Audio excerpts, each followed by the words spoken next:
जब देश में पूर्ण बहुमत वाली सरकार होती है, जब देश में स्थिर सरकार होती है, तो देश बड़े फैसले लेता है, दशकों से लटकी हुई समस्याओं को सुलझाकर आगे बढ़ता है।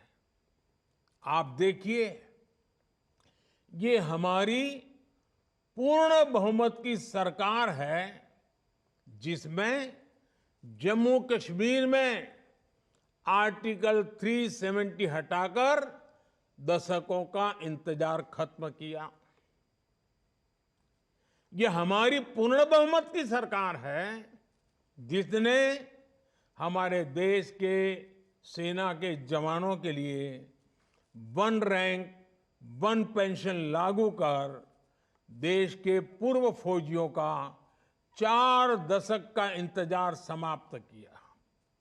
ये पूर्ण बहुमत की सरकार है, जिसने जीएसटी जैसी आधुनिक टैक्स व्यवस्था लागू कर देश का कई दशक पुराना इंतजार समाप्त किया।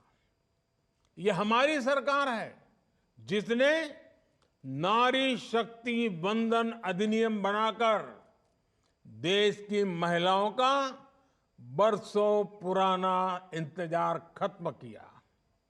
ये हमारी सरकार है, जिसने 3 तलाक के खिलाफ कानून बनाकर मुस्लिम बहन बेटियों में इंसाफ की उम्मीद बढ़ाई।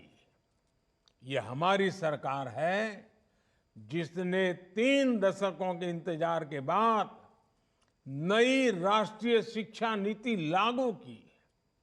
ये हमारी सरकार है, जिसने एससी, एसटी, ओबीसी का हित सुरक्षित रखते हुए भी गरीब युवाओं को 10% आरक्षण का प्रावधान किया। और ये हमारी सरकार है, जिसको अयोध्या में रामलला के विग्रह की प्राण प्रतिष्ठा का साक्षी होने का अवसर मिला है। जब देश में पूर्ण बहुमत की सरकार होती है, तो नीति में, निर्णयों में स्पष्टता होती है। इसका सीधा प्रभाव वैश्विक स्तर पर देश की साख पर भी पड़ता है। और साथियों, मैं बताता हूं, मैं जब दुनिया के बड़े बड़े दिग्गजों को मिलता हूं ना, बड़े बड़े नेताओं को मिलता हूं ना, दुनिया के कोई भी बड़े देश हो, जब मैं उनसे हाथ मिलाता हूं ना, तो अकेला मोदी हाथ नहीं मिलाता है। 140 करोड़ देशवासी मेरे साथ खड़े होते हैं।